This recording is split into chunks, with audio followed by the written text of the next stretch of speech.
All the French I know. I All don't the French even. I know. Jen, I got something for Jen. What's the difference? What is the difference between your friendly yoga teacher and a credit card? Oh, my credit card doesn't bend.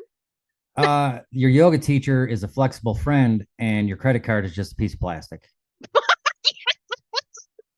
I got that. Okay. A little bit Major of yoga differences. joke for you. There you Yeah, yoga. Actually, hey, super quick, I'm doing hot yoga on the rooftop next Saturday Oh, of it's a supposed to be building. balmy 102.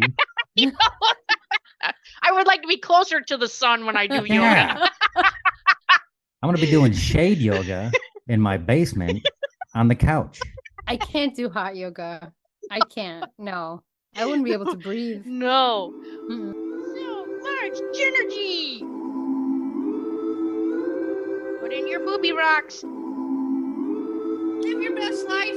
Keep doing you.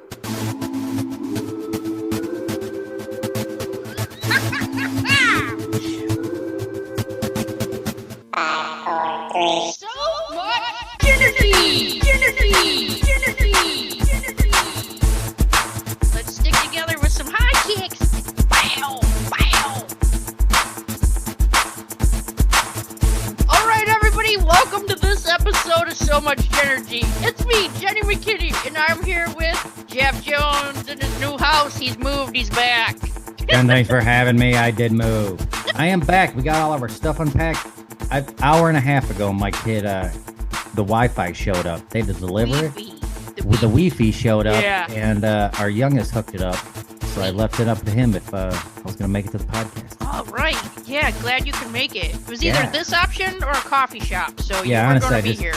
Yeah, and when he told me as soon as he told me he got the internet hooked up, I just stopped at the coffee shop anyways. I was already out and about.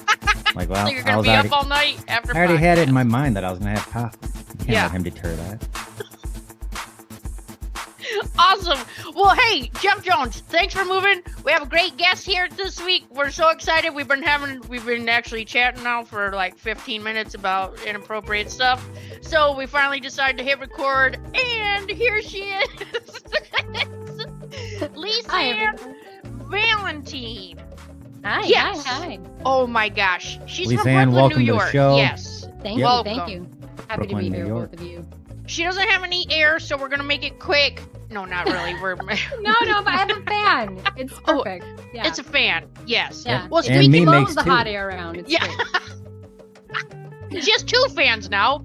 Jeff Jones Oh. and I are new fans. Oh, two thank fans. you. Yes. I love this. So, a little bit about Lisann. She's an actress who co-authored the New York Times best-selling anthology Eat, Pray, Love Made Me Do It, and where she goes and tells of a vibrant spiritual life that helped her go from Wall Street to the red carpet. So we're excited to hear about that, if you want to talk about it. Of course. Yes. And she was a civil defense litigator who left the legal profession in 2014. She had another book come out called The Everyday Actor, which is a #1 new release on Amazon, which helps actors and their mindset and performance in front of the camera. And she is from private coaching to public speaking. She blends the rationale with the mystical to help creatives on screen and on the stage of life. So we're super excited to have her here. And yeah, we're just going to see where this goes. And I can't wait to chit chat even more because we've been laughing this whole time. You know, she got a heck of an intro compared to what you give to me. Yeah, hey, here's Jeff Jones. We're related. I know he's 5'8", hazel eyes, like One F in his name because he can F off with the other. Oh my God. I'm a grown ass man. So wait, it's the three of you. You, Jeff Jones, Jenny McKinney, and Miss. Yes, and Yep. our sister. Yes, Jessica. She used to be Yes. Jenny Jones. Jessica Yes, Jones, I was Jeff Jenny Jones. Yes. You were. Mhm. Okay. Yes. I don't know if you're old enough to remember she had her own talk show. Jenny, Jenny Jones. I keep thinking about Jenny McCarthy, so I'm not thinking about Jenny Jones. Oh, I wish. I Right? Jenny wish. Jones. Right? Maybe. So she was on around like Phil Donahue time. Yeah, I know. Yeah, I know. yeah. Phil Donahue. Sally Yeah. Jesse. I'm You thinking know about Sally Jesse, the right glasses. Yeah. Kelly and Company. No, I don't know who that is. No, good times. Better that way. Oh man. Oh, so Lisann, you also mentioned earlier you're also a 5-generation shaman. Yeah. Yes. Oh my gosh. I don't normally get that response, so thank you. That's what I Oh want. I was man. excited. I was waiting to hear her talk about it. Oh my gosh. Oh, well, I've had like amazing shamanic experiences like during meditations. So I want to know. You do? Okay, let me Yes. share this one with you. Okay. So I was in a meditation. There was a ceremony. There's a TP, and I could hear a lot of things happening kind of in the background. And when I walked in, it was super quiet in there, and there was a massage table up at the front of the TP, and there was a room divider. Mhm. And then I knew the shaman was behind the room divider. And I was so excited to see him that I knew he was going to walk out. And then all of a sudden I came out of the meditation. And this was in January. So fast forward to August, I'm doing another drumming meditation, the exact same music. I come right back into the exact same moment of this meditation from 8 months ago. I walk into the TP. He comes out. I'm like bent down on my knees, and he takes his hands like this, his fingers, and he does this to me with black paint. Like war paint. Yeah. Oh, I just got chills all over, right?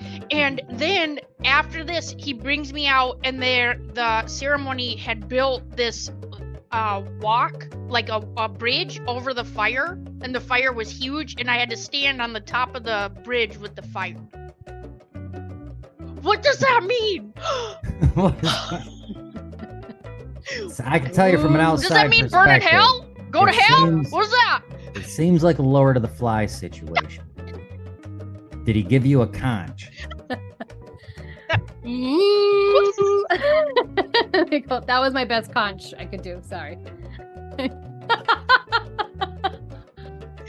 Oh, that was like Jeff Jones's noise earlier. What was your noise? Yeah, what was that sound again? What were we doing? What were we talking about? Oh, shoot. Was it the sound of like hokey pokey or Yeah. something like? Ooh. Oh, it was hokey. Ooh. Yeah. Oh, hokey. Oh, yeah. Yeah, it was Oh, yeah, That's we were talking about definitely spirituality. Like if things are hokey. Like, what does that Yeah. sound like? Oh, I felt like it was deeper than the. I felt like it was like Probably. guttural. Yeah, a little bit of disgust. Are you thinking of my French accent? Ha, ha, ha. A little bit. It was similar. I think it was a little similar Yeah. to that. You think I was just in France? You thought this was ha ha ha baguette. Ha ha ha.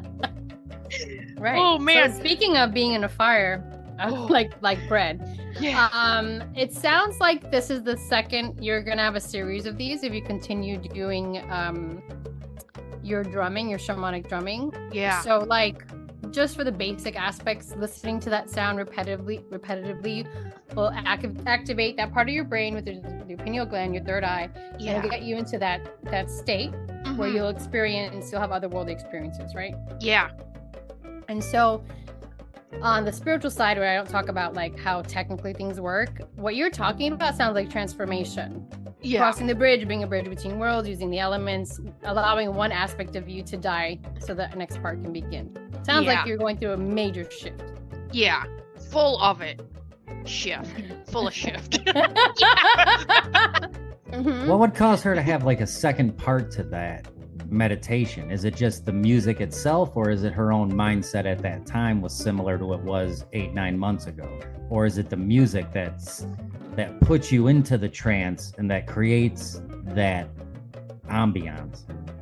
I mean, there's probably yes and, right? You can decide, part of you can decide that you want to continue that experience, just like with lucid dreaming, where you can continue a dream. Part of you, Jenny, may have decided that you wanted to continue the journey, that shamanic drumming journey, and Yeah. you went back where you left off, basically. Yeah. It could be that the music she's already associated with that experience. You can switch up the drumming and see what happens. It's up yeah. to you. You get to play with it. It's not like this set of rules, like you have to continue that. Yeah. I Yeah. hope there's a third part. There is. I mean, it doesn't sound like it's the end. It sounds like this is the beginning. It's weird that it keeps ending on like a cliffhanger. Oh, Like, you know, just like before he come spirit around can the- be dramatic. Just before he revealed who the Yeah, shaman was, and then just as you're atop of the thing on the flames. Right. Yeah. Yeah. It doesn't mean that the journey ended. It means that her perspective of it, she's no longer witnessing it. Yes. She's still in it. It sounds like you're still in it. Whatever shifts or changes. Yeah. If I can continue, I don't want to just share. Yeah, no, go ahead. Yeah. It sounds like you dropped off of one aspect of your life. Multiple aspects, actually. It's multiple. It's like people, places, and even things that have been shed from your experience. And now you're inviting something else in. And so once you burn that, yeah, make room for more. Yeah. I will say right after that is when my mediumship exploded open. Ah. Yeah. There you go. Yeah. Which was so great. Then maybe play with asking your I wanted to say your mentor. I meant to say guide, but mentor was coming out of my mouth. Shaman mentor's name. Yeah. I mean, I remember the first time something like that happened with me. Yeah. No, not the first time. One of the more intense times. I was I met this chief, and we were in front of a fire, and he opened up a scroll, and he called that my book of life. And I was reading the pages, like reading the lines, and it would just keep literally scrolling like the end of a movie, but it was on parchment. Yeah. And it was just for one aspect, and I was like, that's cool, but like I also was just journaling about it, and I didn't go back to it. It took me a while to be like, oh, there's a purpose. Maybe I can refer back to what this information is telling me, so I can. Sometimes we have experiences like, oh, that's cool, that happened. I don't dive in, but asking questions is the most important part because it reveals the next chapter. Like a Netflix series, you want to keep binging, keep asking questions, keep play. I'm still watching, keep going. You know? Yeah. Would you and so with that being said, even for our listeners, so if they're like, I have no idea what you're even talking about. Yeah. Do you feel like every person, if they're open to it, they have a spirit guide and they can just talk to them? Yes. Yeah. The end. So here's what I think. I think we're not alone. I think none of us are ever truly alone. And how we decide to experience that is up to us. Whether we just connect with people here, our friends, family, new friends, new family, new coworkers, or whatever. Some people are super into nature, like we were talking about. Jeff Jones really loves to go running naked through the forest for his forest bath. So like maybe those are the energies Jeff connects with. I'm joking. But like I know that we are all supported. Yeah. And so you can choose whether or not you want to engage with that experience or not. I will say, just set the parameters that you're engaging with. I'm getting chills. Unconditional love.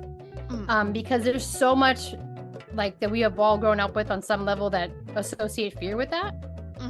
And so if you can just sort of create new rules for yourself, saying I'm only engaging with like the highest aspects of love, joy, like, wonder, anything, beautiful words around it, your experience of it will be beautiful and will be supportive in a way you can understand it. Yes. Yeah. It's not like Insidious, you know what I mean? Like that's not what we're talking about. Like, right. Horror movie, yeah. Yeah. Wow, that's amazing. I love that. Do you feel too that your shamanism has a big part of you being a coach and like a mentor to other people? Because does it help you guide them in a way that they didn't even know they needed? Oh, for sure. Yeah. I mean, like, so this is a title, right? And it's part of my lineage, and it was a call that I answered. But if it holds meaning for other people, like that's none of my business, right? It's just sort of like how I show up in the world. And all it can really mean is just like my spiritual gifts are all open, and I help people with their walks in life. Right. No matter what I'm doing. Yes. So all my creative endeavors support that ultimate why, that ultimate call. Yes. So what that means is when I'm acting or performing or I'm writing, all of it is in service to like something bigger than myself. Right? And so when I'm coaching people, like I'll give you an example, because this is a fun example if you want to hear it. Yeah. I had this one guy, and he was the client, and it was early on, and he wanted to get better in front of the camera. This is how my coaching started, by the way. Better acting or better? No, not even acting. More comfortable in front of the camera? More comfortable with like the social media posts he was putting, and also because the news segment was about to be done about his gym, his business he had opened for many years. Okay. And so he was feeling like, I don't know what it is, like why I feel so blocked. And so like we started talking and we started working through energy. So like meditative exercises and me just seeing what the block was. Like, when was the first time you remember a camera? What was your experience of that? What did you see? And so like allowing that to sort of open up some story he had in his head about that caused him to feel judgment, to feel insecure, and that led him to not feel confident. And so we got to rewire that story. Okay, so the process that we did was like a lot of meditation, journaling, and sort of like creating new narratives around an old experience that he didn't even remember was causing him to sort of like hide from the camera and not use his voice, right? Yes. So after we worked together, he went on and that news segment was done. And do you know that he won an Emmy? That's amazing. Nice. He won an Emmy. His business got all the exposure that it wanted. Like he wasn't so trying to win an Emmy. He was just trying to show up for what he's here to do, which is help people with their overall health. Right. And so what happens is when you step into your calling, whatever that is, and when you show up fully telling your story, embodying it, and only the way that you can embody, big things move. Support your journey. And that for him was the Emmy. Isn't it funny too, where sometimes it's almost like it's kind of like a catapult, right? Like things are pulling you back, blocking you, and then almost when you cut that block and you make it free, it shoves you right into because everyone's like, I don't know, it just started happening, like everything just started happening. But the thing is, you unblock that, and then everything is flow, right? You're just in your flow. Yeah, and a lot of times the things that we think are blocking are just things that we've decided to hold on to that we don't need to hold on to anymore. Right. Like we're like holding on to a book bag full of rocks, and we're like, God, this is heavy. It's like, well, let it go. Yeah, and so like, how do we it do could be that? lies. You know what I mean? It could exactly be lies. You know, that you were either told or believed because we were young, and that's what we thought was truth. Yeah. I mean, and I think I spent a lot of my life believing those truths. Yeah. So like, even though I have this in my lineage, I was very like, I just heard the word stalwart. I actually don't know that word, but thank you. I was really rigid in how I was seeing my life. And so I was like, I was going to be an attorney, and that's what I was going to be. I had like professors being disappointed that I wasn't pursuing my writing or my art, like literally told me, like I got a letter from one of the nuns that said like, I really thought you were going to become a teacher. I don't understand. What are you doing in law school? Like I got people telling me they were upset with this path. Yeah. The creative path didn't call me because I was told and I believed that that wasn't how you made a living. Right. And so then I got into it and I was miserable practicing law, like miserable. And I was writing about it the whole time. Like, I don't know what to do. Something's got to move. Something's got to break. There's a book called The Artist's Way. I don't know if you're familiar with it. Yes, I just heard about it recently. Oh, I think if you guys write, Jeff, do you write? No, I write. Don't journal, nothing? Oh, yes, you do. You write jokes and stories. I write a lot of. I write a lot of other stuff, not like journaling or novels. You're a storyteller? Yeah. Okay. I mean, you both are. You have a podcast, so you're storytellers for sure. Right. But like the Cameron's book is really good in terms of if you're willing to like, you have to want to journal. You have to like just sort of exploring your inner world to get into that book. And she talks about kriya, which is a yogic term, right? Okay. She describes it as like your soul like shaking up, like, back to shake and bake, right? Your soul crying, like this idea of like something's got to shift, something's got to move. Yeah. And I found that book much later in life, but people usually do that process multiple times. And it's because you go through different parts of your life where like something feels really stagnant. I'm missing something. Something's got to shift, something's got to move. And for me, using journaling to figure that out, even when I'm working with clients, is the fastest way for me to find the answer to it. Do you feel like journaling too is almost automatic writing? For me, it's the same. So yeah. I started when I was 8, and I would write letters to God and complaints to God, like all kinds of things, like, and then get like answers back that were always really loving. But I was like complain, whatever. It was just like, it was just me having my pen pal, right? Yeah. And it was something bigger than me that I hope would give me the answers to like a really confusing childhood. And so now like when I do it, I teach people like how to ask the right questions. I think that if you ask the right questions, you get more like velvety answers. It's not like the magic 8 ball where you just shake it up. Man, shake and bake is the vibe, Jeff. Okay, so it's not that. So it's like, you know, you get to ask expansive questions so you can get expansive answers. And honestly, you can get directions, like specific input. when you're automatic writing. Writers sometimes just call it free writing.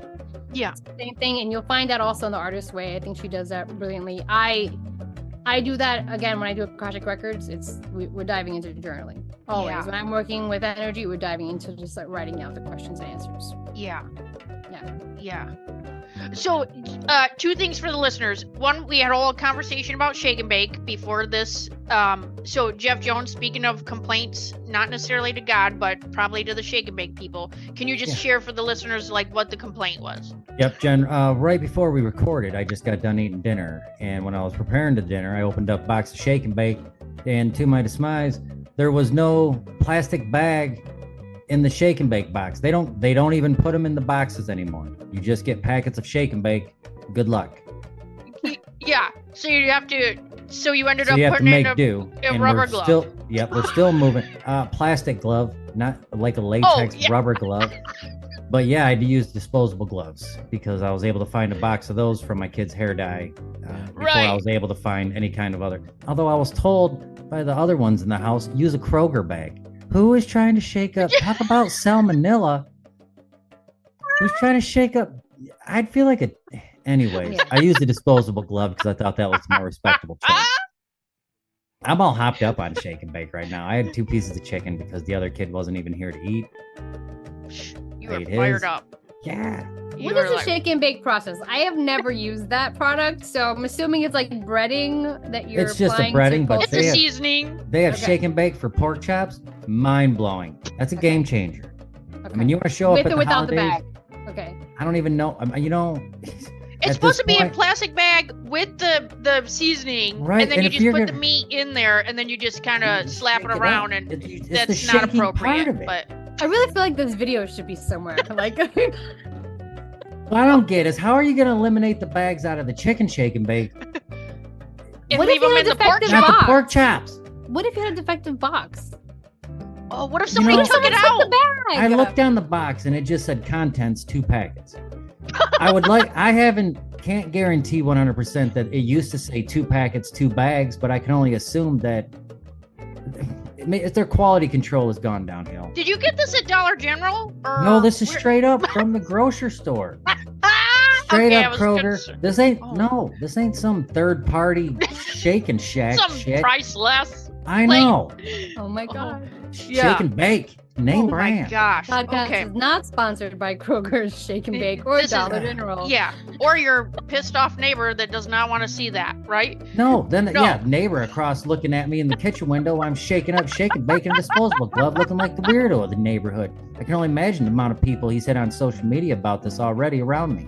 He's like, hey, I got a new neighbor guy. He's over there. I think he's shaking and baking, but it does not look appropriate in that kitchen window.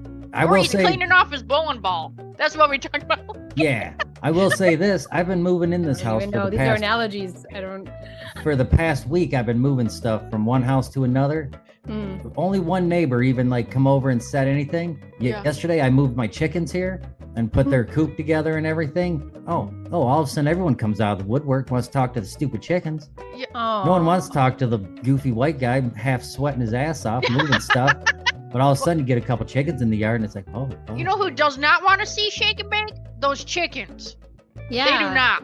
They were No. like, We look, went full circle here. yeah. That's crazy. Wait, so So- where did you get the chicken we that you ate, Ours- not the one that you It's love? Yeah. the probably Kroger, I can only assume, or Okay. some highfalutin market. Yeah. Was not I in only- the backyard. Those are friendly. Those are his No, they have friends. names and personalities. We Yeah, cannot those are feed the his chickens. kids. His Yeah. chickens. I don't know about Yeah, chickens. those are loves. kids, but they're good chickens. Yeah. Yeah. You'd like. if What you do they hung out look with- like? Are they cute? Oh yeah, yeah. One's a rock, rock something hen.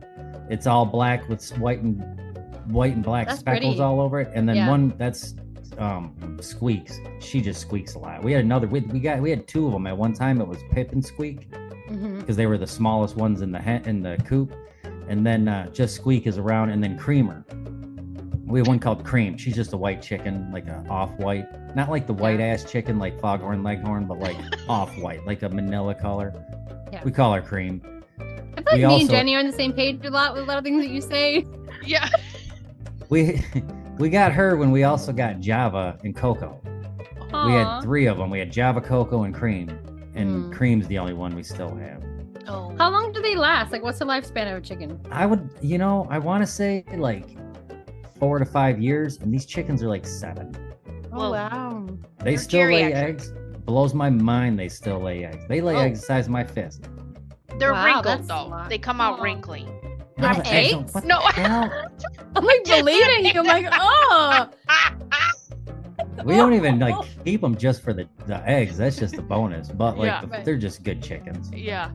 Oh, my mom had a chicken here in Brooklyn. They're a lot of fun. That's crazy. In love with her chicken. Yeah, her name was Nana. She was all white. Nana. Did she just live in the house? No, she had a coop for her in the yard, and then she'd bring her in the winters. Yeah. Yep. In like she has like a back room. I mean, Nana passed away, so like this is, I can't really talk about it. If my mom were to hear it, she'd be like saddened. But like we had like a mud room in the back with a laundry room, and she could keep her there in the winters because it was sort of like, I don't know, it was a mud room. I don't know how to explain it. It's not part of the main house, so yeah. So Nana was very spoiled for a very long time, and it was she would talk back to my mom and very chatty. Yeah, that's so fun. How long did she live? She lived about 6 years. Yeah. Oh, yeah. That's pretty good.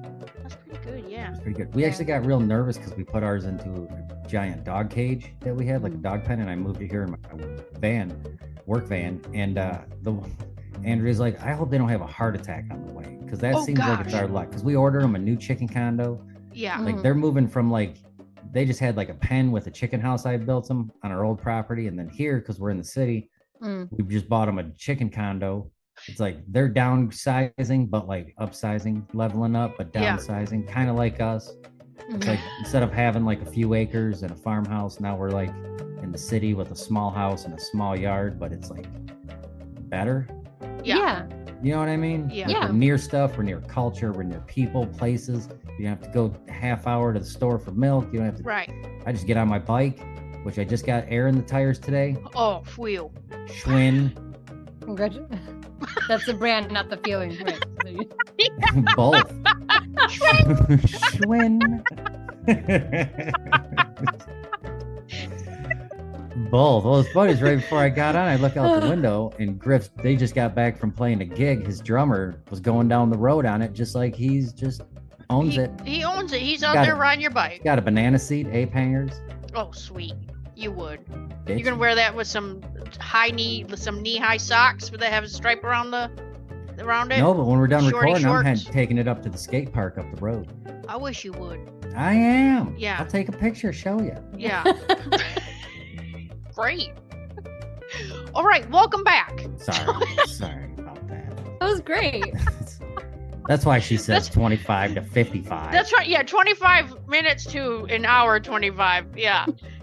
So Lisa, can you kind of just explain automatic writing to the listeners? What that would be? Okay, so it's a process of you just sort of trusting that what you're writing with your pen, whether it's coming from you or not, doesn't matter. You're just kind of letting go. You're just writing without pausing to think, analyze, or edit. You just keep going. And what you'll find is that you get into a flow. Kind of like when you're talking about the drumming meditation. It can be as soothing as that. So you can start, if you want to get into that state of mind, you can start with like doodling, just like drawing and sketching. You can write things to yourself, and initially it'll sound like you're just responding to your own questions. And you might even write, like, if you're going to have a complaint, write the complaint. This is stupid. Why am I doing? Like, write the things that you're thinking. Yeah. And then just keep asking questions, and you'll actually feel the shift. When it comes from a place of peace and calm, and like joy, these are positive emotions. You'll know that what's coming through is something like your highest self, something bigger than you, helping support what your questions are. Whatever I'm asking, oh my God, you're lighting up. I'm talking to you and like your aura is like going nuts. I love this. All right. Yeah. So basically that's how you can practice automatic writing. Have a question in mind, play with how your human responds, and then just keep writing. Give it like 10 minutes and keep practicing, keep showing up, and you're going to feel the difference. You're going to feel it. Yeah. Do you think now is it the same as kind of just talking to yourself out loud, but is it easier to write for like 10 or 15 minutes than to comfortably talk to yourself out loud for 10 or 15 minutes? I can talk to myself out loud and start channeling the responses back, but then I don't have it recorded. Gotcha. So, but then again, here's the caveat to that. If you also speak to yourself in a negative way, it's going to probably be a little bit harder to get into that Zen space, right? If you're used to talking shit about yourself, like, oh, come on, where did I put that? Or whatever, like, oh, I'm so forgetful. Saying things to yourself that are negative, it won't be easy for you to start channeling from a place of unconditional love because your voice, you're used to hearing it berating you, let's say, for example. Right. We don't often think that way, but when we speak ill of ourselves, we are being abusive to ourselves. Right. And so maybe writing might be a nice way to shift out of that energy. Yeah, of course you can go into talking to yourself and getting the answers. All right, another question is, when you sit down and you start journaling or auto writing, when you first sit down, do you already have a purpose that brought you to writing, or do you just like, oh, I got an extra half hour, I'm going to journal, then you just start writing?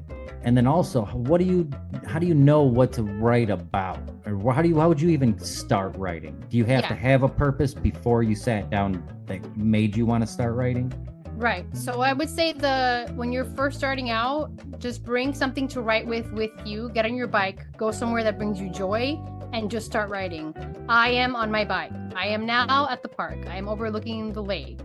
Now what? And just wait to see what comes up. Ask another question. You don't have to have like a whole outline. You can. Like, I give people like for free, like questions to start with, but like you can just ask and say anything. Literally, it's about allowing yourself to just start writing.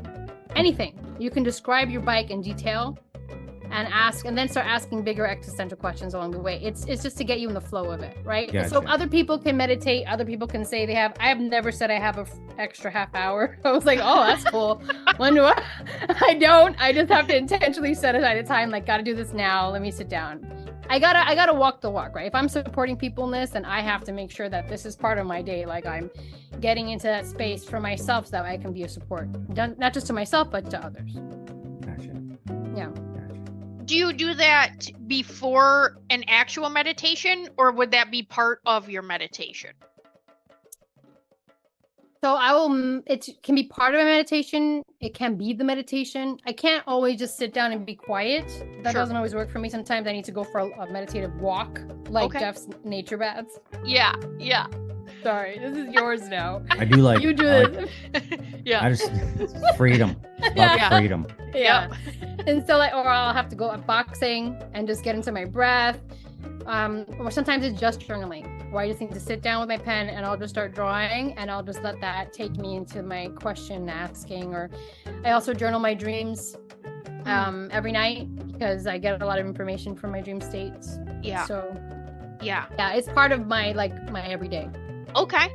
So going back to, you had mentioned how people were sharing their thoughts on your career path, and they were not very excited about what you were doing.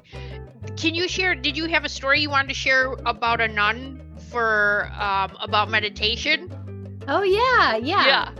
So when I was little, I knew a lot about prayer. I grew up going to Catholic church, but I also had an aunt who was Pentecostal, so I was in both. And I was also hearing from either that both of them were wrong. Like, and I was like, this doesn't make sense to me, like even really little.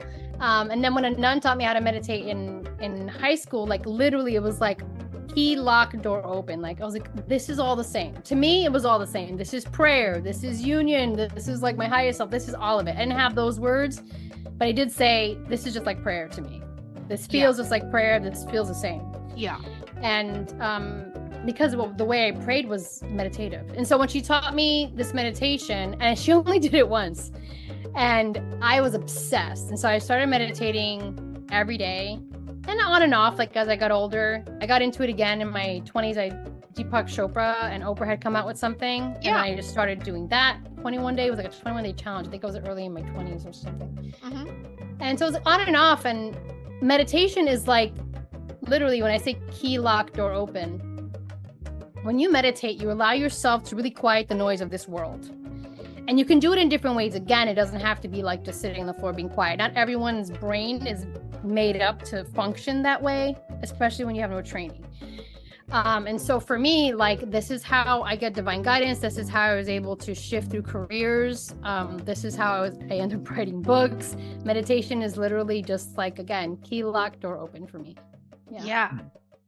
So I met her at a reunion years later, and I told her, and she didn't even remember. Oh, She was like, wow. I did that? I was like, yes, you did. Yeah. Yeah, it You was were like crazy. game Yeah. changer. Yeah, she Yeah. had no recollection. She was our music teacher, interestingly enough. That's Yeah. amazing. Yeah, when Jeff Jones and I were little, we didn't know what religion we were because our parents just put us on whatever church bus came first. And Yeah. so some weeks we were Catholic and some weeks we're Baptist and some day we're Seventh-day Adventist and some weeks, you know what I mean? I was like, I don't even know what's happening. I knew some Yeah. some weeks we were getting slivers of bread, some weeks we were getting Kool-Aid and Oreos. Yeah. That's what I remember. Kool-Aid and Oreos. What? That, and honestly, and I just talked about this the other day. I remember when we lived out on Ruby, going to the one just up there at the end of the street. When they would pick us up, the bus driver guy from the church looked just like Bill Murray. Yes. Just like I remember seeing Bill Murray later in movies and thinking, that's the guy from the bus. And then mom or dad being like, no, it isn't. That's Bill Murray. It's from Ghostbusters. Caddyshack. That looks just like the guy on the bus. Wow. Yeah. That was about as religious as I got. Yeah. That's super interesting. Like when I think about those things, about how people look like someone else that had an impact on your life, like that random bus driver, right? And now you're like, oh, he was just as goofy, just as animated, like just like Bill Murray in movies. You know what I mean? Just goofy. Now, has Bill Murray ever shown up in your dreams? Does he represent anything to you? Oh. Because if it went that way, I'd want to hear it. No. And Jeff Jones, he doesn't dream very much. I was gonna say I have like maybe 2 dreams a year, maybe 2. Maybe 1. You could, if you start writing them down when they do, or if you decide that you're gonna remember your dreams, you will. They're usually really like terror. Not like a nightmare. I wouldn't even say a nightmare, but like I had one that reoccurred as a kid. And it would happen maybe once a year, okay?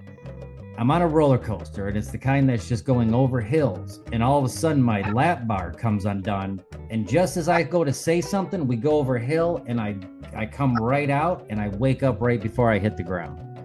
I've probably had that dream probably 6-7 times in my life. Are you, or are you someone else? No, like, me. Feel like you? Yep. Look like you? The time period looks present? Yep.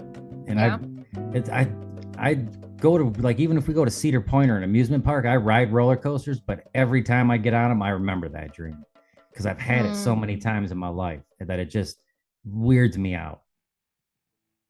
I don't know. It's so interesting. No, well, I mean, like, it's like the sense of, like, if I may, there's like the subconscious part, right? Things being out of your control. That feeling of being out of control is terrifying. Yeah. That's terror. Even the falling is like, I get the feeling like I'm falling, but like nothing I can do about it. You're screwed. Like it's acceptance. You know what I mean? And boom, right before the ground gets there, I wake up. And I don't even wake up like, oh, like it's not even like that. It's like, huh. Wow. That dream again. Yep, I knew that. Been there. That's the same noise from earlier today. Oh. Well, I will say, repeat dreams, there's so many things you can, like, just on the psychological level decide on. But if you want me to share a shaman thing, this is interesting. Yeah. I used to have the same dream over and over again that my house was burning and I had to save my whole family. And I'd be running through the house. And, like, on the psychological level, the house represents your psyche, your subconscious, right? And so I used to kind of write it off to that, like, well, am I worried about my family, about my role? Like, what am I, like, what the hell is this, you know? Then right after I answered the call to the shaman, I ended up working with the shaman because I want to figure out why am I having this fucking dream all the time, whatever. I didn't even tell him about the dream. He was like, oh, you were a shaman in another life, and the people that came to conquer your land burned down every tribe. Like, everyone within the family was dead, and then I was drowned. Like, they burned them in front of me.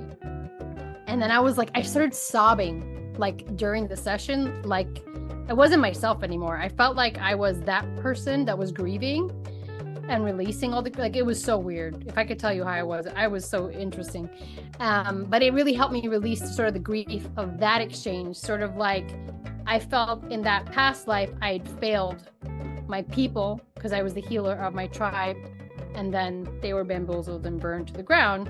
And then I was drowned. And then I was having that pattern. I'm getting chills in this life for a long time. Not until I reconciled and released that for myself, like energetically just deciding, like, that's done. that's not me anymore. Like I can let that go. That I could let go of this idea of fear in my current life, that would ever repeat again. And me showing up in my role would ever condemn my family or people that I love. And I think that's a big one for people that are stepping into their spiritual lives or their whatever they're here to do. Releasing any idea that you'll be punished, condemned, or pushed aside for you showing up exactly as you are. So you can use a latex glove for your shake and bake, or you can go naked into the forest, like whatever feels good to you. Like no neighbor's gonna shame you, Jeff. No neighbor's gonna shame you for that. I know they think there's Jeff living his best life. Yeah. And it is. They're like, look at this guy wearing shorty shorts with his banana seed out here. I don't wear shorty shorts. I don't even wear shorts. If you did, it would show that you were very confident. I was driving to Brooklyn. This guy was wearing shorty shorts and a crop top and like what is the haircut where you have the party in the back? Yeah, mullet. A mullet. He had a mullet. And it was in Brooklyn, and I was like, he is very confident. He's very confident to rock that look. Yeah. You know? We also call it a 10 and 2. 10 in the back, 2 in the front. Okay, I don't understand it. What does that mean in terms 10 of inches, a clock? 10 inches in the back, okay, 2 inches in the front, a 10 and 2. I was on a clock. Got it. Yeah, very like, different. you'll be seeing people like, look at this guy's 10 and 2. Yeah. I think it's coming back. I'm not a fan. You can also judge people by it. Like, look at this guy's 15 and 1.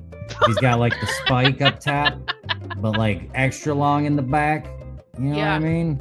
You know, that's like Joe Dirt, like that movie. Yeah, there's some great people watching here in Tennessee with that too. Oh, I bet. There's a thing called a Kentucky waterfall that's it's feathered and then goes into a mullet. Yep, it's pretty serious. Badass. Yeah, Kentucky waterfall. Wow. That can mean lots of things, I feel like, if you said that in conversation. I know. Yeah. Like up here, if I was like seeing someone, I was like, hey, you want to go to a Kentucky waterfall? And then you walk into a salon. Yeah, it sounds like I'm soliciting for something. Right. They're something. like, you have a glove with you. They're not sure. They're like, I do, but is that sex or drugs? Right. Yeah. Right. Is there Kool-Aid involved? Are we getting ice cream? Are you asking to go get ice cream? What is? Who's the guy in the bus? But yeah. Totally. It's all on how you wink. Like, you want to go get a Kentucky waterfall? You know? You know what I mean. It's all in the wink. I would run. That'd be a good time because when I wink, it does look like I got something in my eyes. Yeah. And it looks like your eye has a stutter. It's like. Oh my god. Oh my gosh. Good times. Oh man. Do you have other questions, Jeff Jones? No, I believe I'm all right. I have questions. You do? Okay. What are your questions? So Jen has mediumship gifts, among other things, right? Yeah. And comedy. Yeah. Ordained minister, all the good stuff. Yeah. And Jeff Jones. Saint is ordained minister. Jeff? Yep. What would you say your gifts are? I would say communicating with Bigfoot in other dimensions. I also do believe that the truth is out there. Mm-hmm. I'm a huge fan of aliens. Okay. All of them or some? Some. I know that there are a whole alien races out there. Right? I'm not one of those people where I'm like, yeah, most of the high ups on this spinning rock are probably like the lizard people. I'm not saying they are or aren't. It is what it is. Mm-hmm. I believe in the greatest picture of all things, like the humans on Earth right here, we're very minimal compared to like what's going on out there. Okay. You know, like whether or not the government's covering it up or something like that, I don't know. I used to think for a while that they were just trying to really just get the human race comfortable with the idea that there could be aliens out there so that when they do introduce themselves to people on Earth that we would be a little more accepting to it. Yeah. But really, I think a lot of that's gone to the wayside. I think like Clinton, I think he would have said something more about the aliens. I think Obama would have brought up the aliens. I think even like when Trump was president, I think if he would have known anything about the aliens, he wouldn't have kept his mouth shut. He would have said something about the aliens. I don't know. I don't know really what the government knows, but I can tell you just me as Jeff, I feel like there has to be other stuff out there because space is crazy ass big and we are very minimal. Mm-hmm. I don't know how I got on the alien kick there. I asked you what your gifts. gifts were, and you Yeah, told me I also you were like basically an ripsticking. I alien. like playing on the ripstick. I like cornhole. Really anything. I like pour painting. I like doing pour painting. I've been working on wind chimes lately. Ooh, what do you mean Juggle? wind chimes? Making wind chimes. Just Oh, making that's them. beautiful. Out For of your random sound stuff. baths. I can see it being like that because I do try to stick with the same tones. Like if I make something and and it's You know what not though? like He made an amazing wind chime though, and it was like supposed to be a joke, but it was pretty freaking badass. It's like out of sheet metal, and then it was hung with wrenches, huge wrenches, and it was so badass. Like if that thing chimes, there's a tornado. You know what I mean? Like it was like Twister's Emergency time. But it was pretty badass. But he's amazing with sheet metal. Like, yeah, for I real. am by trade. I've been a fabricator for like 25 years. Yeah, so he's very that's what I creative. do. Amazing. Yeah, he's made Yep. like robots. He made my mom a big, huge angel that had like a bowling ball head. For I real. told Nice. myself once I got here that I was gonna slowly start making like an The actual Earth? like 8-foot tall Bigfoot. I'm gonna make an 8-foot tall Bigfoot out of sheet metal. Yeah. But I have a way that I'm gonna kind of hit it with the grinder so that over time, as it rusts, it'll look like hair with the way that the lines are. And it's Yeah. the whole thing I got going. But You're an that's artist. yeah. My goal was when I moved here and got everything moved, I was gonna start working on that.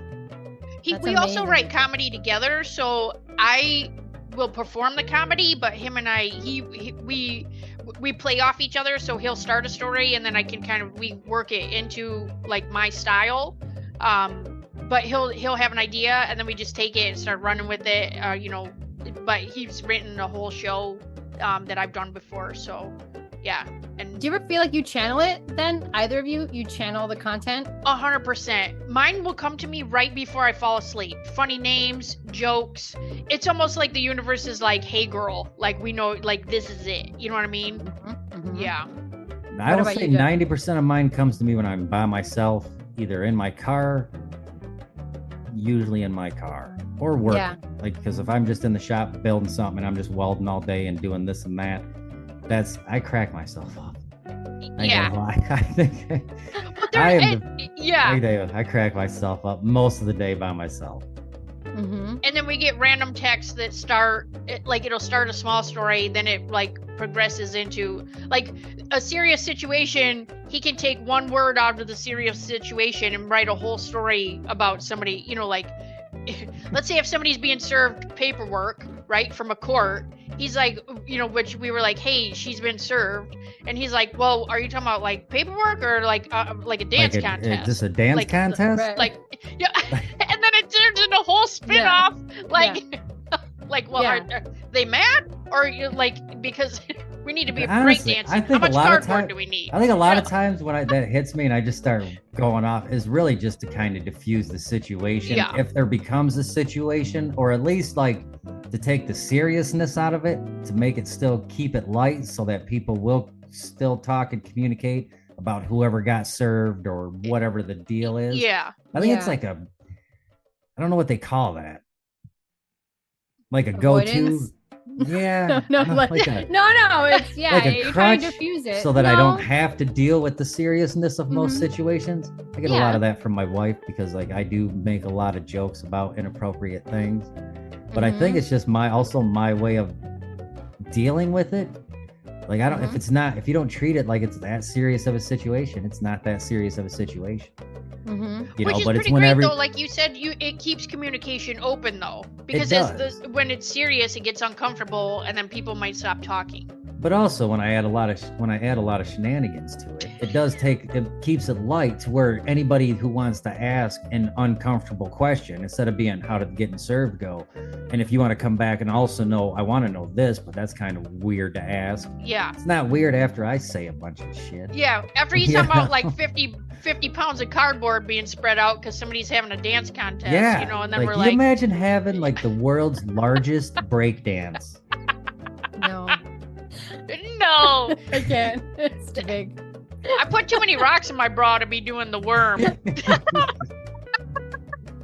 No, I think before I went to law school, I worked for this company, and we were out there at all the concerts, and on the mic and talking to a lot of people that were break dancers, a lot of people that were like, I don't know, I wasn't cool. Everyone that attended these concerts were like, they were very cool. And like, you know, they did like the Red Bull racing with their bikes. It was like all these summer things that I didn't even know existed before I worked for this company. And I would see the cardboard come out, and like there was a lot of corrugated like cardboard on the ground. Like there was a lot going on. And I used to get overwhelmed around lots of people just because all the energy, you know? Yeah. But it's cool to watch that. I don't have that skill set. Like they tried to teach me things. Like at the time, popping and locking was very cool. I could neither pop nor lock, and they were like, you're good. Don't. Yeah. Yeah. Don't do that. You're doing unlock. Your key unlock open. Door, right? Right. Yeah. No popping or locking. Yeah. Right. No. Yeah. We make waves. Jen's experience with cardboard was like the cardboard classic. Remember that, where we had to make sleds out of cardboard? Yeah, we made a sled. Yep. And as a group, as a team, her and I, we took third, and we won an award there at that. We won the costume contest because we dressed up like penguins. We made our sled look like an igloo, and we were called the Igloo Hooligans, which totally came to me when I was falling asleep. Oh my god, that's so good. That's so cute. This was last year? No, this was like probably 10 years ago.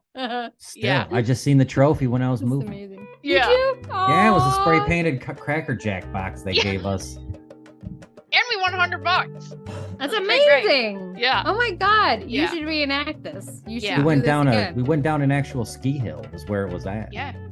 At a ski resort. Yeah. At a ski resort. Are you big skiers? Nope. No. It's the only time I've ever been to one. Same. Really? Yeah. Yeah, I've never skied. I've water skied. I could never my get up.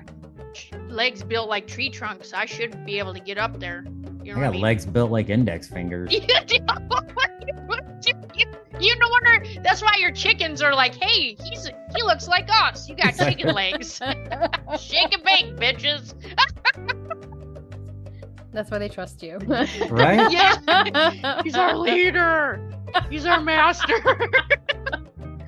I wonder what they think about you. Like, if they think you're an alien. You know, I don't know. I used to think when they were just little pullets and like I'd take them out and we'd play with them in the yard, or they could run around the yard themselves, and we would just pick one up, bring them in the house, give them baths. That like I feel like when they went back, they would be like, I was taken. Yeah, like, they were like, I was abducted. I was in a warm bath, and there was a bright light, and there was just warmth all over me.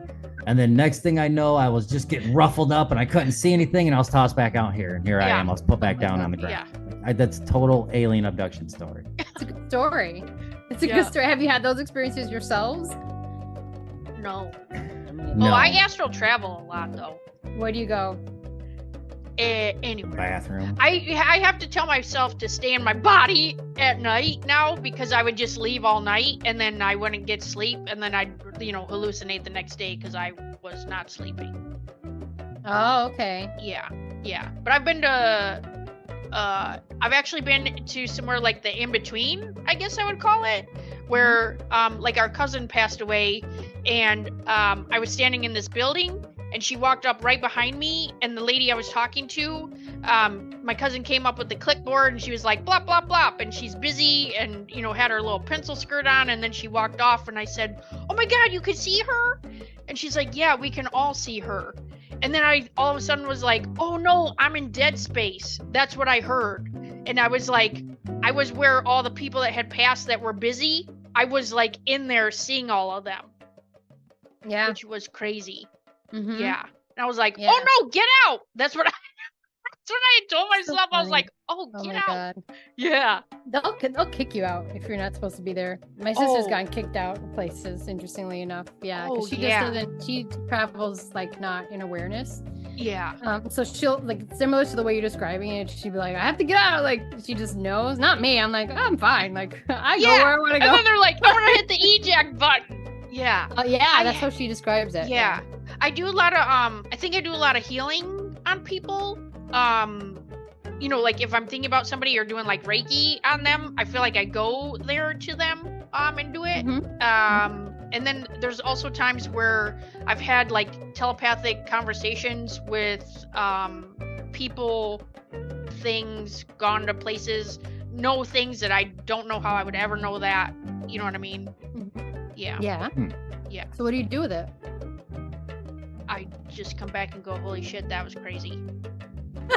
That's it. That's all I know what to do. Yeah. Oh my gosh. No, I get when I'm traveling to talk to someone, usually we'll be on the phone in dream.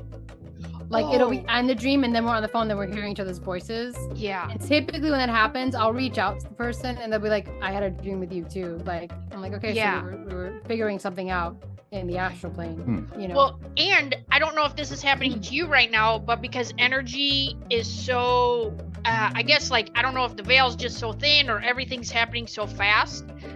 The minute I think of somebody, they'll either call, email, whatever. I stopped somewhere on Thursday because I forgot this lady's name. I stopped where she worked at the hair supply place and I said, hey, I keep running into this lady. I forget her name. And they're like, oh, it's Candace.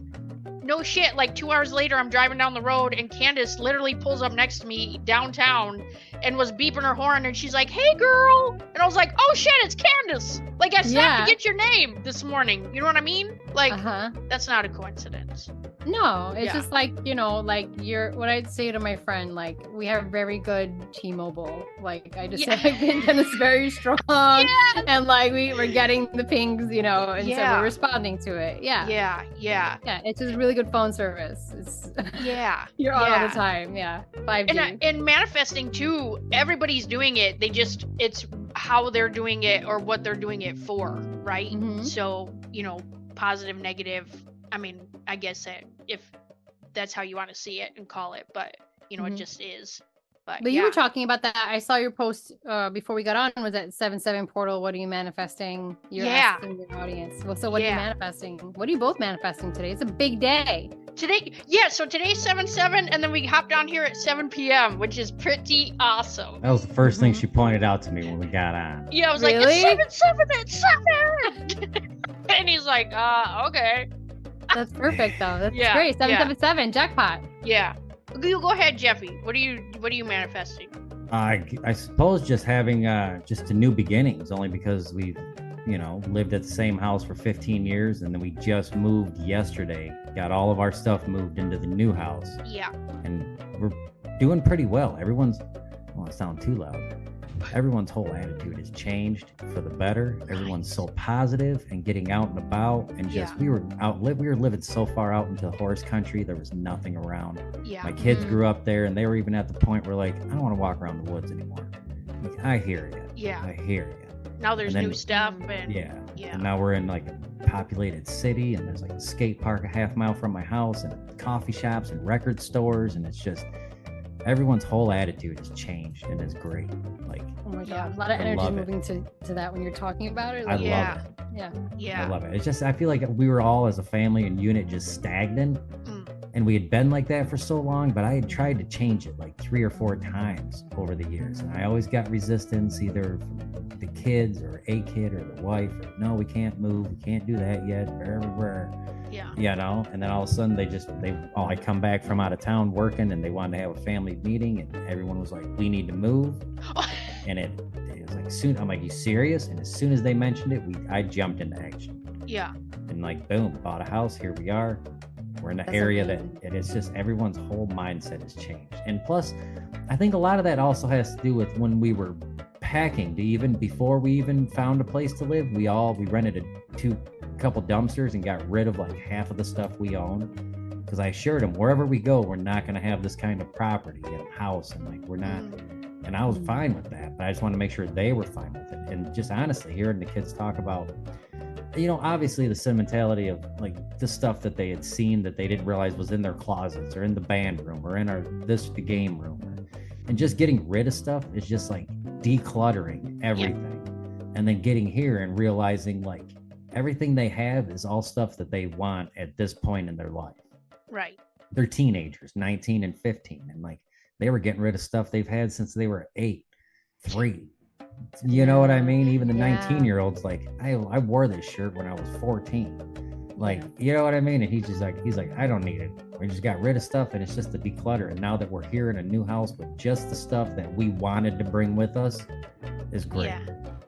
It's great. That's huge. And you talking about it, you sound like you light up physically, like you're all lit up when you talk about your family and it's because they're so jazzed about it. I feel like turd if it was just me that's like, oh, I love being here. And they were all like, oh, this sucks. Yeah. I'd feel bad. Or vice versa. If they're like, oh, this is great, Dad. And I'm just like, I don't know. But no, we ended up where we landed was just somewhere we all wanted to be. It's badass. That's amazing. Yeah. I love hearing that. So I think as far as manifesting, just like joy and happiness and just freedom and getting rid of unwanted stuff and not putting yourself where you don't want to be. Yes. Last time I felt like this, I quit a job that I was at for like 10, 12 years. And I personally felt the same way when I got to quit that job and I found a different job doing fabricating, but just for a different company. I felt that same I feel like I could breathe. And it's like that for the whole family. See all of them witness it, and the dogs are even like, why are we on vacation? How long are we gonna be here? Like, why does all of our stuff here, but this isn't where we're from? And like, even the chickens are like, we got a new house. You guys came back and got us. Right. Like, you know what I mean? Even the chickens outside are like, this is great. Yeah, we got a smaller house, but this is okay. Yeah. This is like key lock door on another level. Yeah. Yeah. Love that. I think just that. And like I said, we just got here. We slowly been moving stuff over a week, but just got all of our stuff moved yesterday and have no reason to go back to the old house now. I love it. I like that I don't have to go back there. That's awesome. so good because now you're not in a liminal space, right? When you feel like you're in between, it's kind of like this. It's kind of an awful feeling. It's kind of like being on a roller coaster without your seatbelt on. Yeah. You're just kind of like, oh, I don't like this feeling, right? But like you're on solid ground now. Like, and we had such a horrible home buying experience when it come down to just the buying of the house or even trying to find a house and get a deal accepted it was horrible. Wouldn't wish that upon anyone. With this house? Yeah. Yeah. Pain in the ass. Mm-hmm. It shouldn't have been, but it was because incompetent people. I feel like it's just the lender person that we got put in touch with, that we started the process with, that we felt like we couldn't change halfway through when we realized he wasn't filling out paperwork properly. And that's why. And you're like, these, like, I'm getting calls from like his boss's boss, and they're like, hey, you only make $26,000 a year. And I'm like, no. What? I don't even know. Like, I don't even know where you got that number from. Nobody still knows where it got. But on all my paperwork, I make $26,000 a year. And they were like, this house is like. I'm like, yeah. Like, don't you think I would be like? Why would I even try that? Yeah.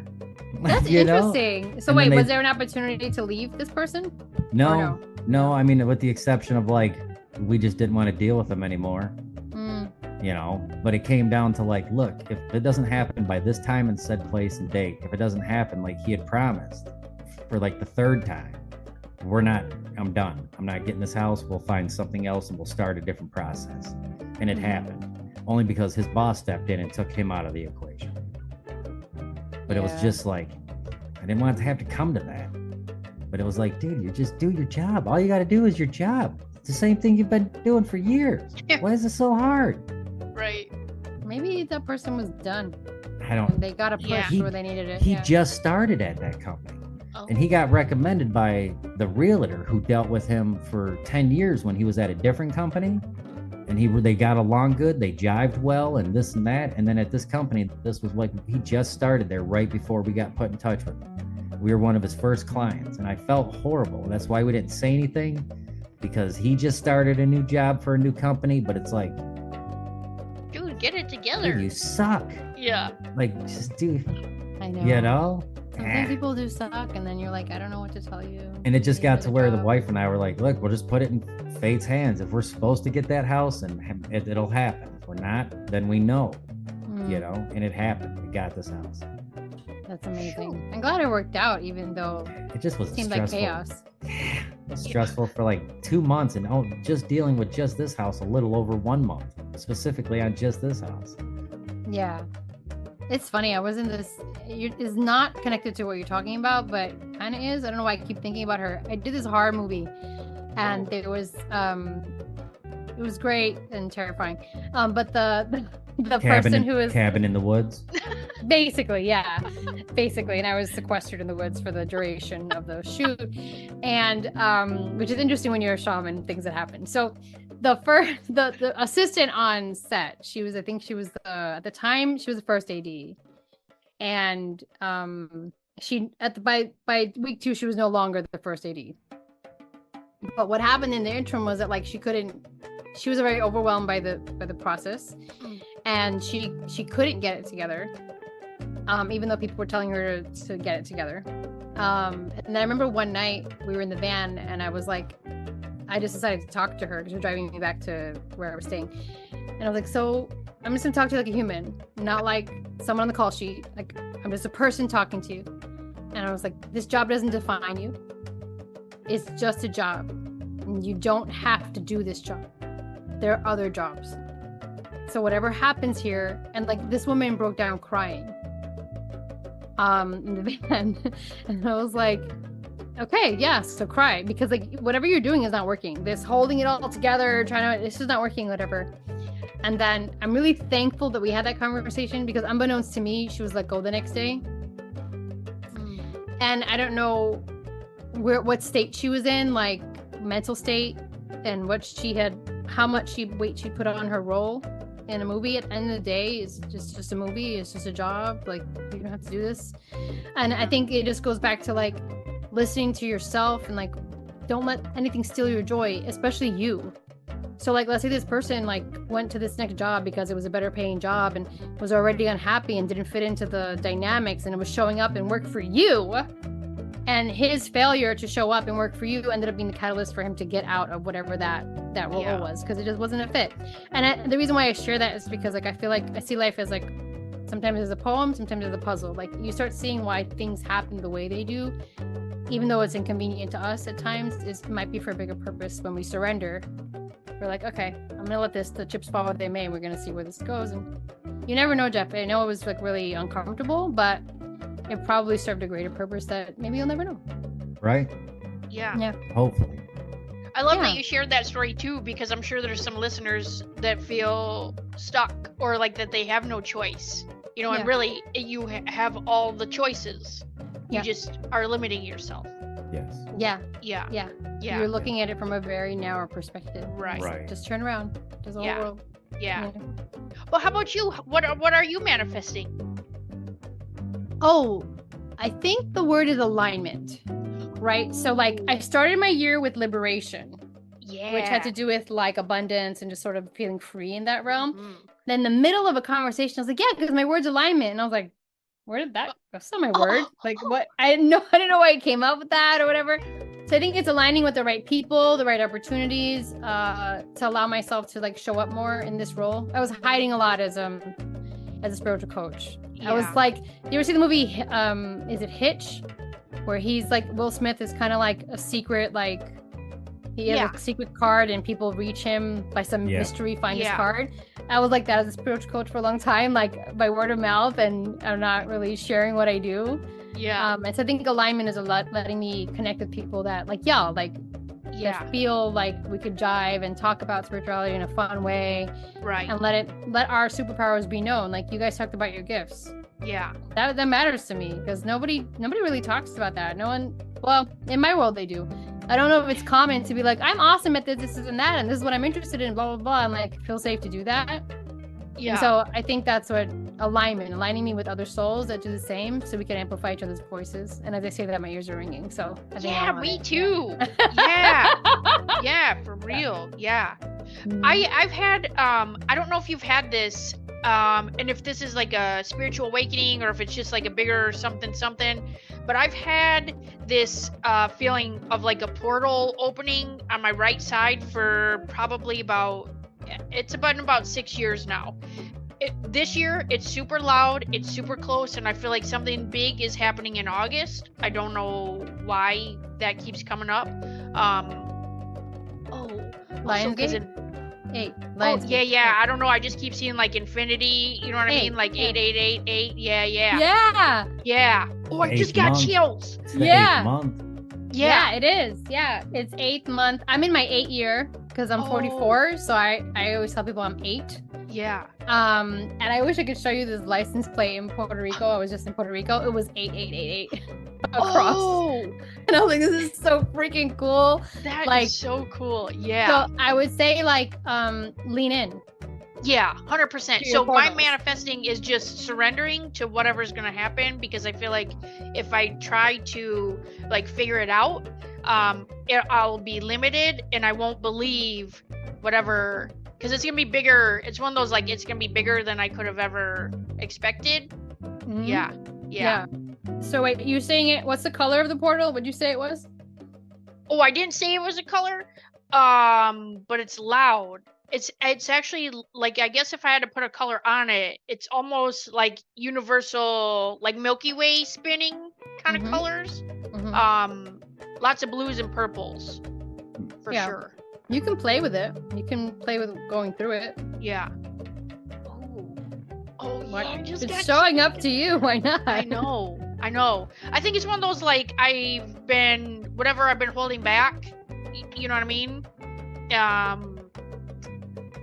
I don't know. Yeah, but you sound like you've done so much shifting already. Yeah. Where are you holding back? It sounds like you've done a lot of work. Oh yeah, done all the work. I think it's yeah, I don't know. Huh. I do know. I mean, it's one of those, like, it's probably fear of success, because it's gonna take off. I can feel it, like, pull back, and I know it's gonna catapult me super fast into whatever is happening. So that's just a little scary, because it's the unknown. Why? Oh, okay. It's the just the unknown unknown. part. Yeah. What does success look like for you? It's kind of funny, because success is already, like, I feel like I have, like, a blissful life already. You know, like, no matter what I'm doing, I'm super happy and excited. It's just like I'm in a 9 to 5 now, and so that is very, like, how Jeff Jones is talking about, like, it's just different, right? It feels very confined to me. And so if you were working with people and, you know, doing your own thing, it's less restrictive. That just feels restrictive. Yeah. And same thing, like, because that's how you have to make money, right? Yeah, air quotes, Yeah. right. Yeah. Mhm. Yeah. Yeah. Right. So I know too that whatever this is going to be a big money maker and make more money than I've probably ever made. Yeah. I know. It's so interesting. Like, I've been thinking about that, like the container. Have you ever heard of Happy Money by Ken Honda? No. It's a good read. Okay. I want to write that I mean, you down. can listen to, like, the audiobook if you want. Yeah. He talks about, like, your money container. Mhm. And the idea of, like, it's funny, for many years I would be like, and I didn't know this, I wasn't aware of this. I'd be like, I only need this much.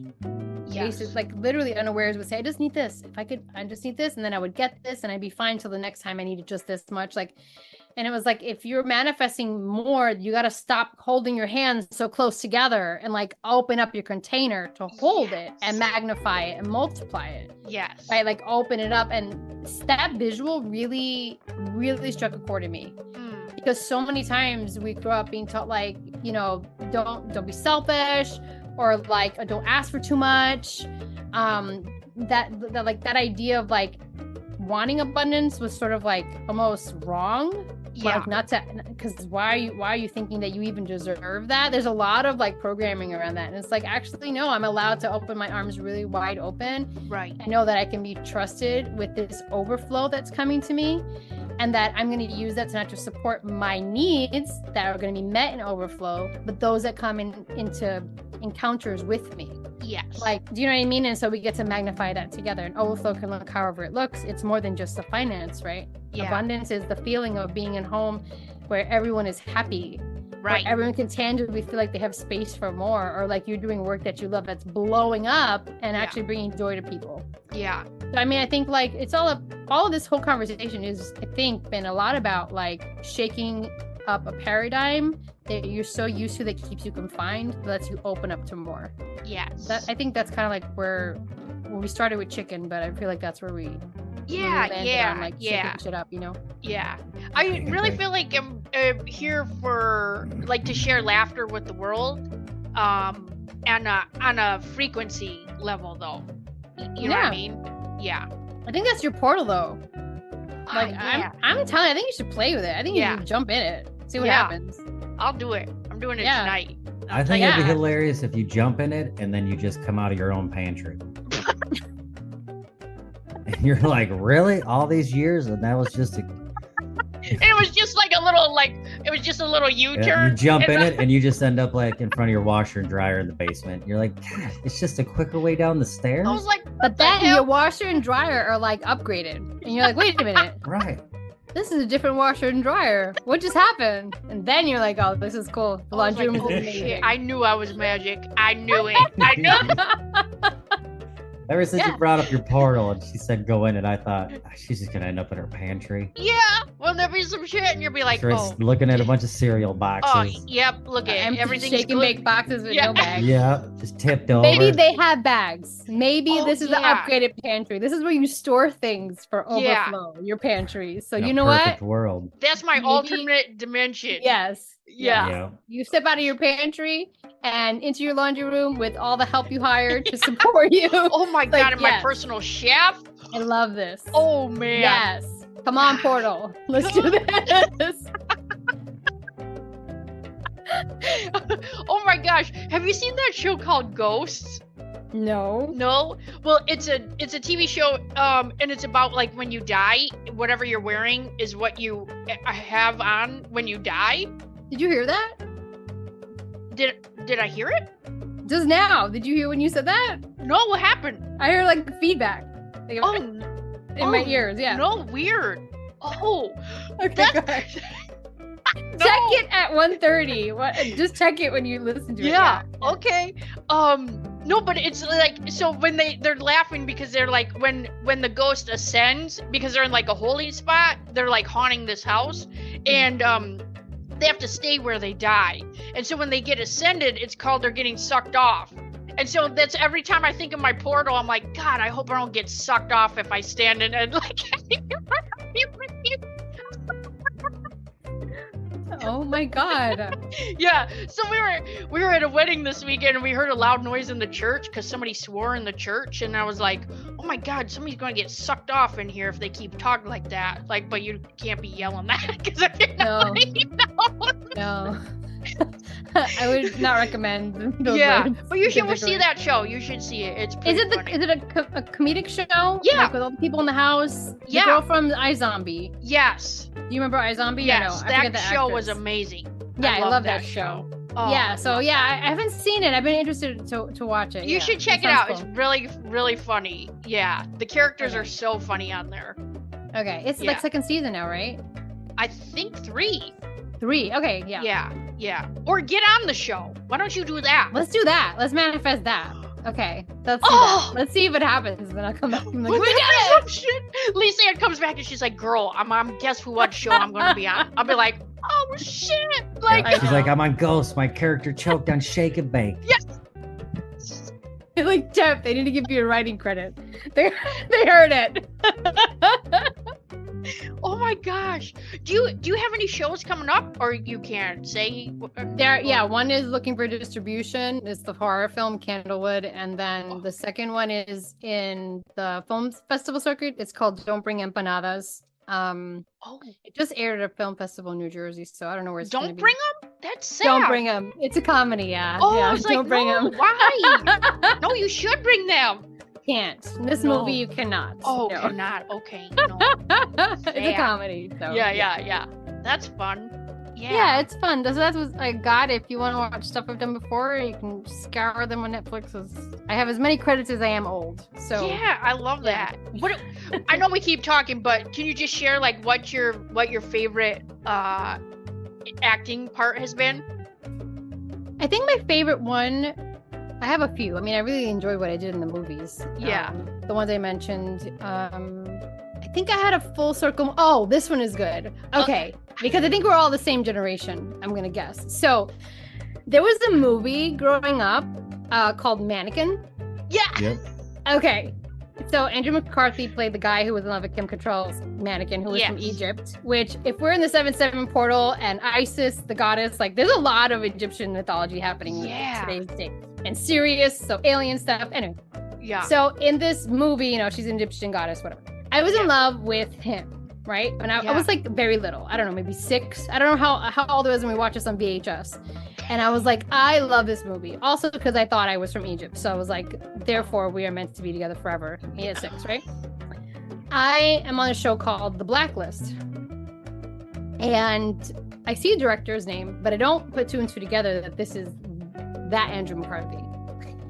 So I'm playing a very serious role, and I'm standing on set, and I get a tap on my shoulder, and I turn around, and he introduces himself to me, and I almost swallowed my tongue because my brain went back to being 6 years old and like hearing the music from Mannequin, like seeing him on the motorcycle, and I was like, Yeah. get it together, like Lisann, get it together so fast. And I was like, hi, yes, okay, and I try to be super professional. But I will tell you, my inner 6-year-old was having a party. Yeah. And so that's, I think, was one of my favorites because it felt like a full circle. Like, Right. little me must have known that one day I would work like with him. Yeah. And it was incredible. Yeah. That's the amazing. episode was super sad, but that experience was amazing. Yeah. Yeah. Yeah. Oh my gosh. That's awesome. That's Yeah, I so could awesome. never have said this to this director, but it was awesome. Yeah. Yeah. Nice. That's okay. If Andrew McCarthy's listening to this podcast, I'm gonna probably piss my pants. Right? If he is listening, where's Weekend at Bernie's 3? Oh my God. That movie stressed me out as a child, part 1. I was like, yeah. He's dead. Yeah. I was just, what is nobody? I didn't buy. I was so angry as a child watching Oh. this. Like I couldn't get into it. I was like, Yeah. I was he's like that when dead. they came out with part 2 and he would dance because they were playing music. And he Yeah. Yeah, I don't. and he just goes dancing around when they start playing the music. I was Watch so some concerned crazy about shit. rigor mortis. I really was the Yes, entire me time, and I was too. like, "This cannot smell good." You guys are reading Realism. way too much. We were into like, no, Bernie. this is not possible. We were like, "Look, we already know what happens, and this is not appropriate." I can tell Yeah. you, Bernie wouldn't have liked that. No, no. no.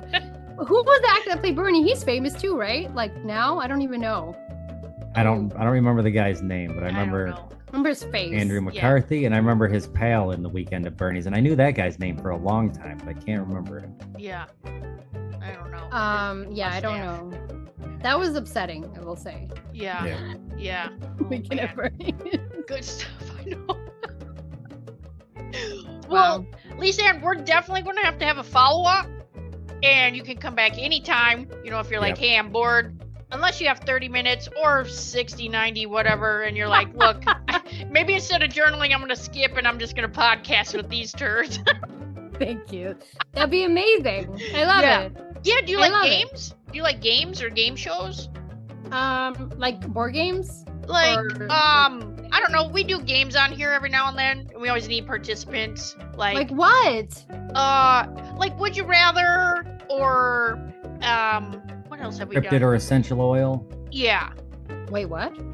cryptid That sounds like or the... essential oil. I give you a name, and you have to tell me, Oh. is it a cryptid or an essential oil? What is a Yeah. cryptid? Like Bigfoot, Loch Ness Monster, Mothman, Oh, got a it. Yeti, Chupacabra. Oh, Chupacabra, Yeah. cool. That's creature fun. I that- do love games like this. Yeah. a Yeah. creature that probably exists but has yet been proved by scientists. And you learn stuff. Oh my god, I love this. I want to come back and play a game. This would be Yeah. amazing. Yes, we should do a manifesting check-in and a gameplay. Yeah, write that Okay. down. Yeah. Sounds Yeah. good. I'm in. So manifesting check-in and a gameplay. In the Are you good meantime, at show tunes? I have a game I've been wanting like to play, no. and Jen and I have played it before, but it's where I do dramatic reads of 1980s and 90s opening tunes. intro credits Yeah. to like the shows. Like, come and knock on my door. yeah, there's company. We've been waiting. Yeah. For you. Yeah, but he's very Did serious. I win? Yeah. Did I win? You would have won. You would have won. What would we do, baby, Yeah. without love? Without love. Sha-na-na-na. Da-da-da. I forgot the name Oh, of that's Those one of his family gifts. ties. That is one of There his you go. gifts. He does have a definite radio voice, like a radio personality. Mm-hmm. Yeah, That's amazing. yeah, I love this. We do what we can here. yeah. We're just trying to bring the joy and the laughter. Oh, that I did want to share. That is something I do, is laughing meditation. I was gonna ask about that. Yeah. So it's like it's just a meditation, literally the first one I ever did was 45 minutes, and you just laugh the whole time, which I can do. But you have to fake laugh or real laugh the whole time. Yeah, and you just get it out. You find that people that fake laugh eventually are real laughing. Yes, I feel like that would happen. Yes, because then the people who are fake laughing make the people who are fake laughing real laugh. And then everybody's just real laughing again, and then it just is like... It's like a journaling thing, where if you just start doing it, at some point, it'll just pick up and take off. I could see that happen. Yeah. Yeah, wear a diaper. What? Yeah. Yes. It depends. I was gonna add, that was my... But that's exactly what I was thinking. Shake and bake, bitches! Perfect. This is perfect. Yes. This is so great. Oh my gosh, good times. Well, we're like seriously like an hour and 20 minutes. My timer went off like an hour ago. It's a good time. It was a good time. So great. Oh my gosh. Yeah, speaking of being in a portal, right? We were just in like a sound podcasting portal. Right? Oh man. What a I great had the time. best time. With So both of good. You, truly. Yeah, we're super excited that you're here and that we could connect and you got the link. That's always helpful to get on Zoom with us. I invited her and didn't send a link. Hello. It's fine. I was like, wait, I'm missing something. Yeah. I'm here, but where am I? Hey, we're definitely on. Like, let's get together. Let's chat. Can't wait to meet. Okay, good luck out there. Like, yeah. Awesome. Nice. Well, we'll put all your contact information in, your address, phone number, social security, all that. Perfect. Yeah. In the meantime, if they go to my website, if you want my journaling prompts, you can get them for free. Awesome. lgvalentin.com. Yeah. And it comes a little bonus workshop at the end, also for free. So if you're interested, yeah. Nice. have at it. Yeah. And if you do that, feel free to share with us, how it's going for you. And then we'll have you back. And then I can share that information when you come back on the Manifesting Check-In and game show. Oh, that'd be cool. Yeah. I love this. Yeah. I love this. You guys are amazing. I love this brother-sister duo. Why doesn't Miss join in and make it like the 4 screens? Yeah. No. Well, she's been on here before. And then we have a podcast with our dad. It's called The Ron Table. Without the MF in it? No, he's Ronnie motherfucking Jones, but that's the podcast called The Ron Table. It used to be called Jeff and Around, like Jeff and Around, like Jeff and Around. Yeah, I got you. And then they changed it, so it's really Ronnie's podcast, and it's amazing. Yeah, all of you are very talented. Yeah, well, he's got a lot of takes in life and some random shit he wants to share with your life, and he's not appropriate. Yeah, but good stuff. So yeah, get the journal prompts. If you get them, feel free to reach out to us, feelthegenergy@gmail.com. Let us know, follow up, send us a message, and share that information with your friends. Like, subscribe, thumbs up, do all the things except steal our identity, and we'll see you next week. Yep, I can be reached at OnlyFans at Slim Pickens. No, I'm joking. At Shake and Bake, No Bag Chicken. Yep, you can find me on MySpace at Sasquatch69. Oh my God, stop. You can find me on my PlayStation 1 handle. Oh my God. All right, turds, we'll see you next week. All right, we'll see you. Okay.